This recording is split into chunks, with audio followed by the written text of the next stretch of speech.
Hello, everybody. Hello, friends of the Scenic Space Masterclass. Welcome to class number 5. We are outside, as you can see. It might be a short class because it might rain on top of my computer, which is not a good thing, but hopefully it won't. I wanted to be out for this class specifically. And by the way, thank you for your patience. I've had a very busy recent few days, so I didn't make it to get this class in time for Monday, but here we are on Tuesday. Let me also say that I really hope that you can hear me well, that the work in progress that are going on, constructions going on everywhere in Montreal, as well as kids behind me and the beautiful little birds are not going to destroy the audio of this class. Here goes, wind. But I like the elements, so it's good. So what is this class about? Here we go. Let's get into our subject.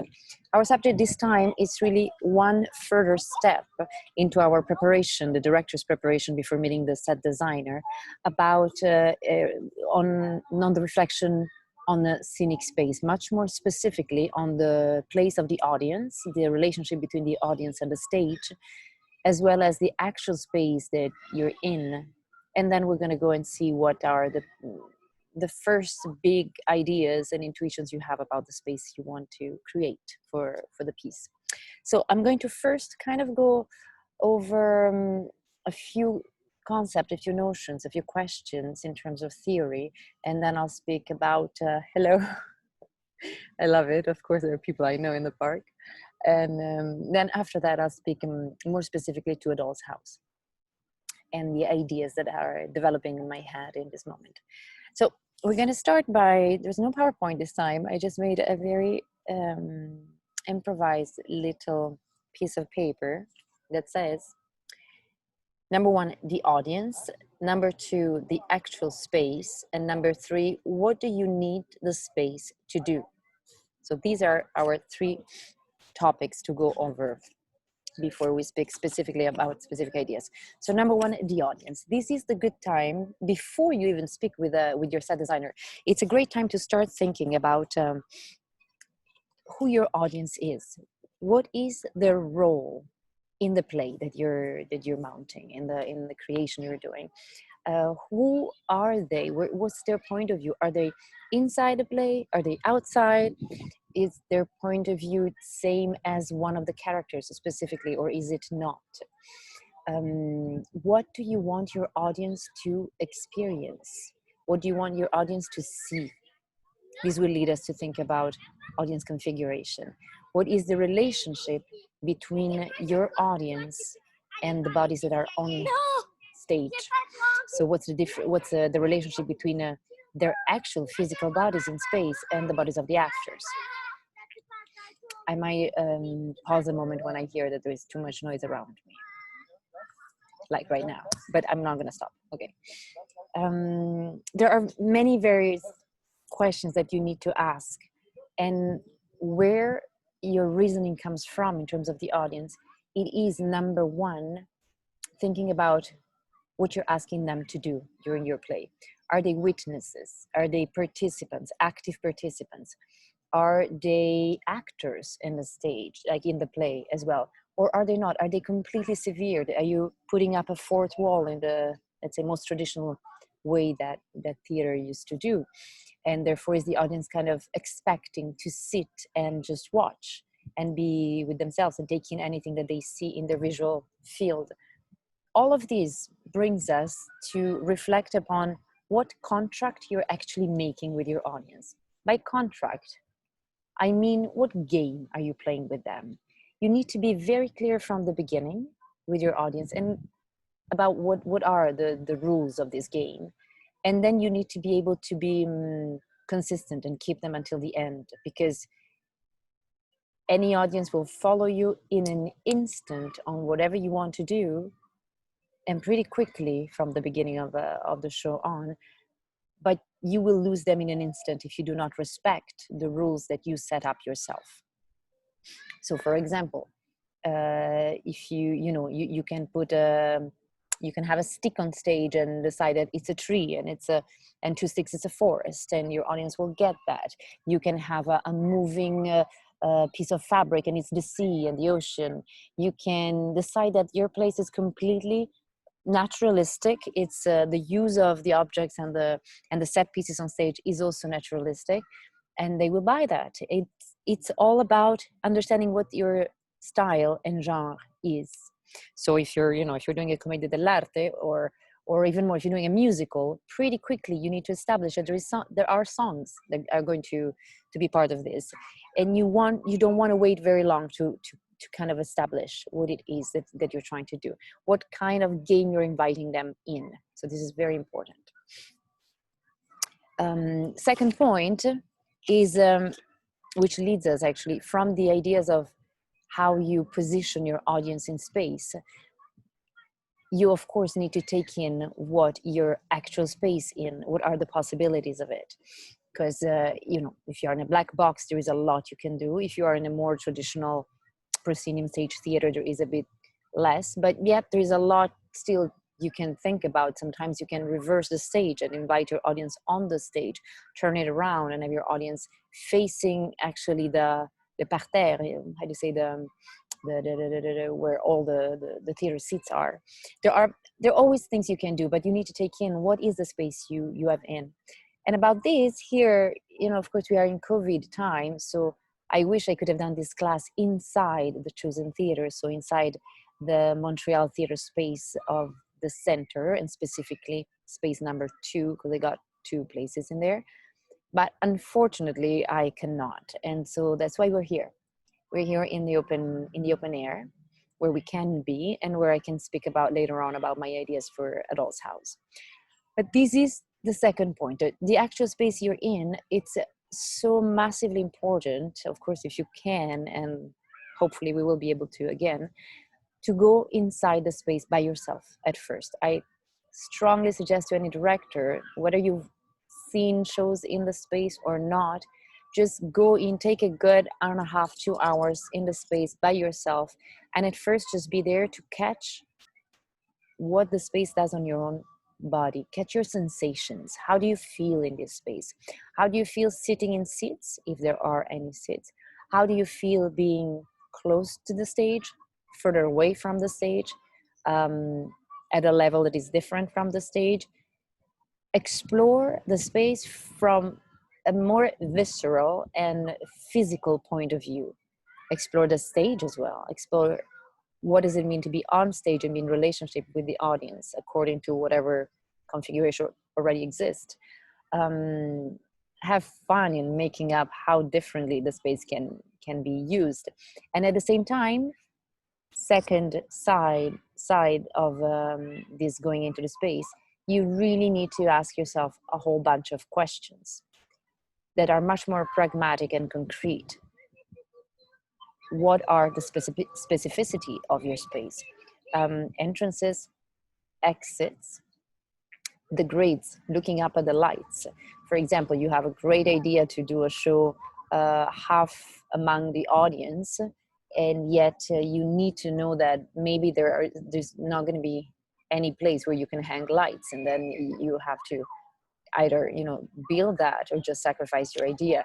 You need to understand the strengths and the limits of your space, of course, in relationship to your play, but first of all, as a space in itself. What are the materials in it? Is this an old theater that looks like La Scala in Milan, and then it's a very present space? Is it a black box where you want to try to hide everything you can? So are you going to try to conceal the theater space, or are you going to try to exploit it? These leads us into a reflection about style and genre.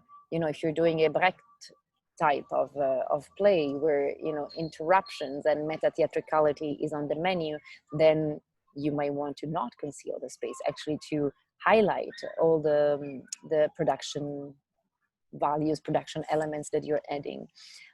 Think about sound as well. What are the characteristics of sound in this space? From where do you need your actors to I don't like the word projecting, but to reach the audience from the stage? And then, you know, very literally in this visit, I set up an appointment with a technical director to understand what is in my hands, what do I have, what tools can I use, what type of lights, what do they have, video, is there anything I can do with video in the space, do they have already things, do I need to bring things in? This is a kind of a preliminary meeting, and it's very early on, but it's great to already orient you on the possibilities. It's not about shutting down ideas, it's about, you know, how far do I need to go if I want to do this, if I want to do something that the space does not allow, for example. And then really ask yourself, how can the space be an ally to me and to the actors in the building of this theatrical experience. So once you've done your deep and good and long reflection about the actual space, then you can come back to what it is you want to do.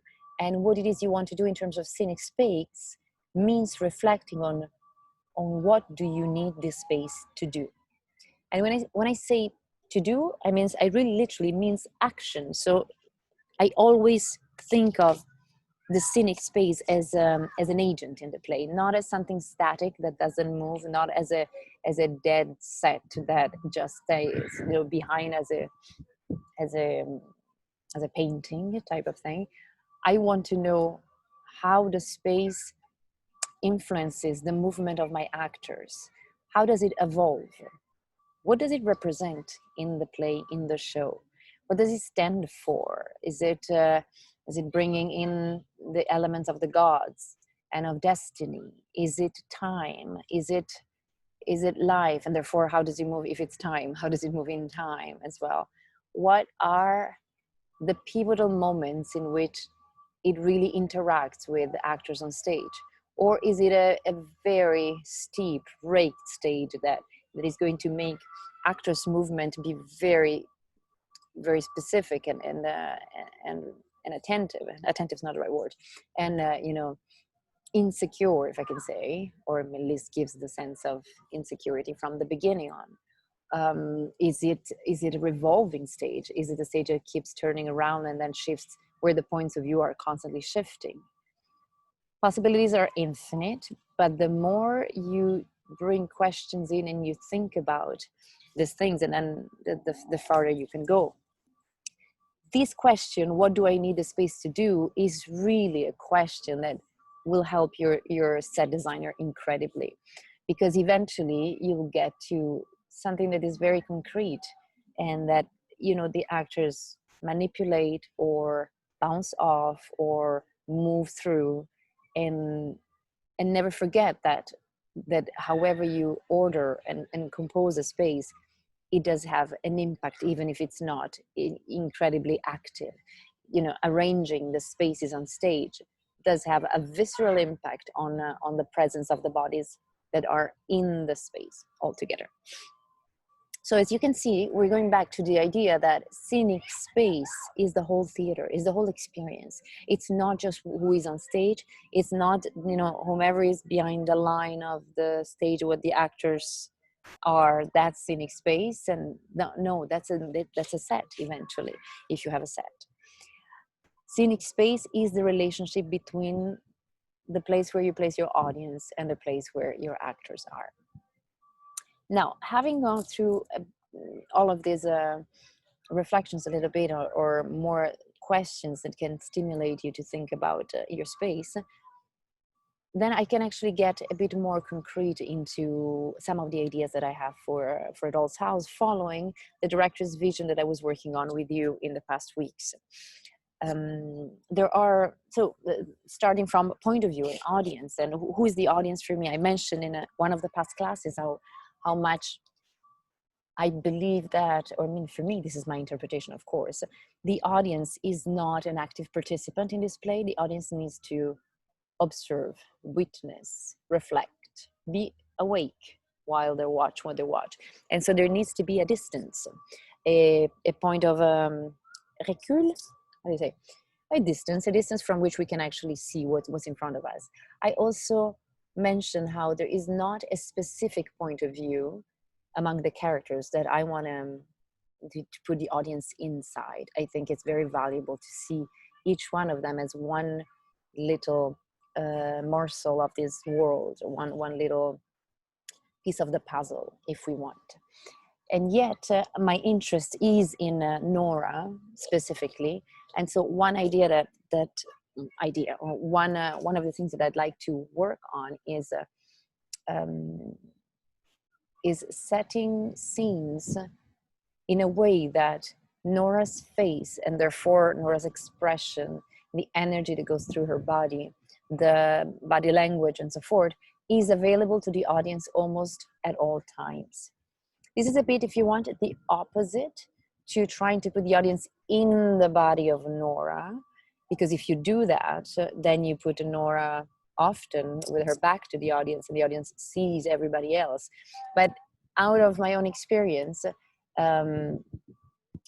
to enter a character and to invite empathy or understanding, it goes hand in hand with how much access we have to that character. And by access, I mean it's a visual that the audience has. So it means how much can we see Nora's face. So I'd be interested in trying to work in a way where most of the other characters can give their backs to Nora, but not her. She is face front to the audience. I'd like to see where that can bring us. What is the result of that? That's it. So having said that the audience for me exists as a witness, then the next question that I bring on the table is there a fourth wall? Is this like a traditional type of theater that I'm thinking of doing? And here I bring in the element of meta-theatricality that exists in the text, which is all the references to play acting, taking off a costume, and deeper to the fact that in this bourgeois world, the appearance and the roles we play are what makes the reality being what it is. Remember what I was mentioning is the whole take that I have on display is that it's a slow act of awakening. It's a slow act of waking up. Oh, there's a nice bunch of kids. Maybe I'm going to take a little pause. There you go. Awakening. So waking up to something. Awakening means seeing reality all of a sudden without a mask, seeing reality from another point of view, a larger one, from what it is, from a point of view that we did not have before. One important thing to say is meta-theatricality in this case is simply the idea that theater is a representation of our life, that we play characters in our life. I can speak from a point of view of semiology, but also spirituality. It's like we wear many hats every day, but who are we? Are we each and every personality that is there? We could quote Pirandello and other very many UNESCO and very many playwrights who worked on this topic, and Shakespeare itself, number one. But yet, what is important for me to say here, it's not that we are going to use the theater to show that the reality that Nora lives at the beginning is going to then eventually reveal itself as just theater, as just something fake. And therefore we then undo the theatricality that we had built up by revealing the theater and revealing that we are an audience and that on stage there is an actress. This is not the type of meta-theatricality that I'm talking about. This play for me still sits in illusion and stays in illusion until the end. I hope I'm not confusing anybody by what I'm saying, but like I want to make clear the difference. This is not a sort of a Brechtian work where all of a sudden you see the actor. This is not the point for me. For me, the point is that from a place of illusion, Nora moves through a deeper truth that in our theater will be yet another illusion, because the non-illusion of our theater is the theater itself. But that is not that's not where it goes, where Ibsen goes for me specifically. I hope I'm being clear with this. Anyway, these said, coming back to audience configuration and fourth wall, I think it'd be interesting to think that the fourth wall indeed is up, allowing the audience to be separated from the stage and to have a different type of relationship and attention. And perhaps it can be maybe broken by a look of Nora towards the end. Who knows? Let's leave it open. But let's say for now that the fourth wall exists in the way that I see it, and that everything happens anyway on stage.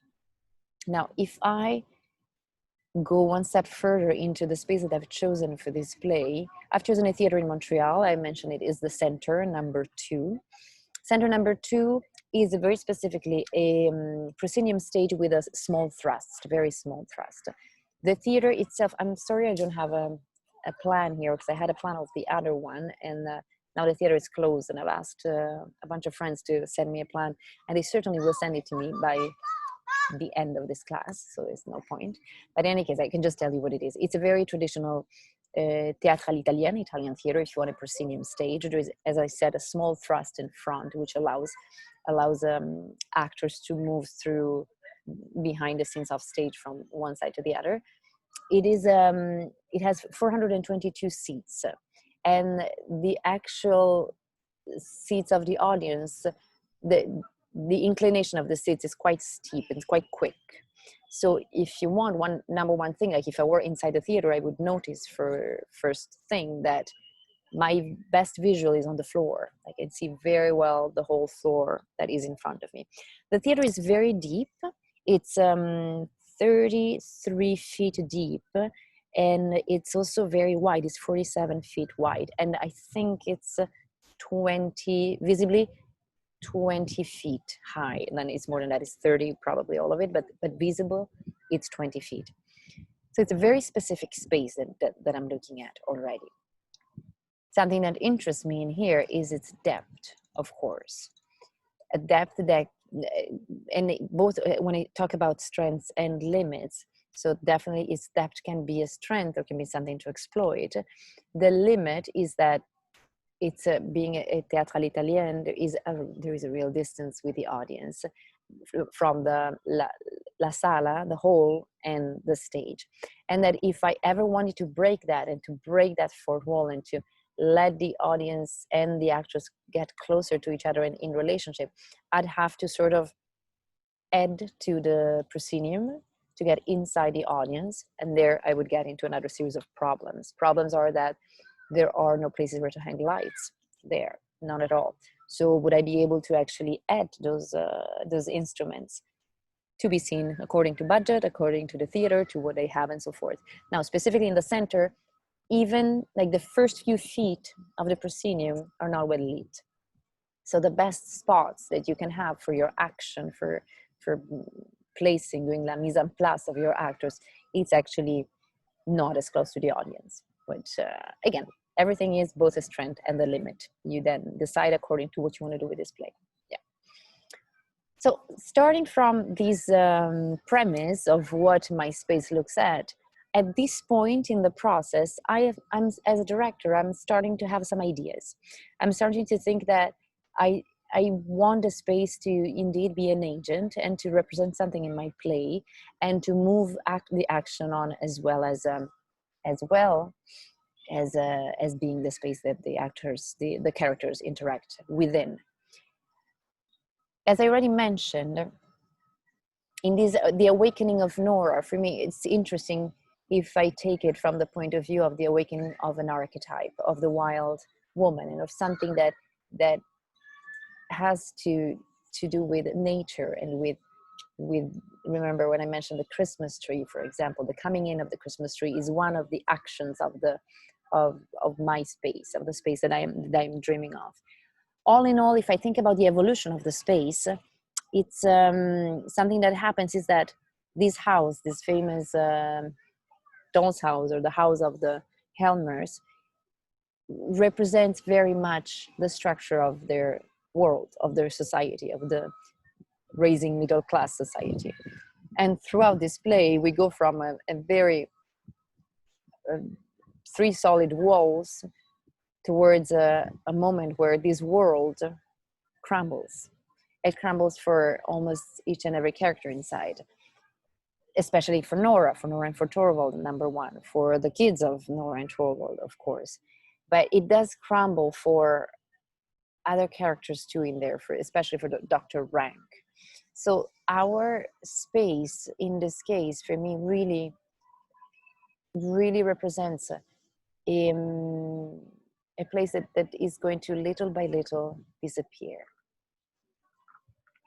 It's, in another way, it's like the reality that we see that melts little by little, that disappears to reveal something else. In here, as you can see, I bring back a little bit the point of view of Nora in any case, although you can still refer to other characters as well. So some ideas that I would like to present at some point to the set designer is that I do want a comfortable living room, but one that throughout the course of the play will reveal its cracks, and that will little by little melt, crumble, be destroyed, to reveal something else. I'd love to think that these are my initial wild ideas. I'd love to think that actually nature exists all around this house. I went back to one of the pictures. Remember, one of the images that I had was of three walls in front of a lake, like almost like an empty house, or the skeleton of a house in front of a lake and surrounded by a forest. I would love that in my space, the forest, the lake, the nature, the wild wilderness exists from the beginning, but is concealed. And then little by little, it nourishes Nora, and little by little, it actually reveals itself and eats up the remains of the house. There is there's something important at this stage when you have your first intuitions. This doesn't mean this is going to be the set, no way, but it's things that I want the set to be doing somehow. It's important to start thinking at this point, if you have any real desire for something that will become a special effect. So something that will require part of your budget, that will require efforts from your TD and your set designer and so forth. And one of my wishes, for example, and I bring it up also to give you an example, would be the presence of elements, and one element specifically, which is water for me.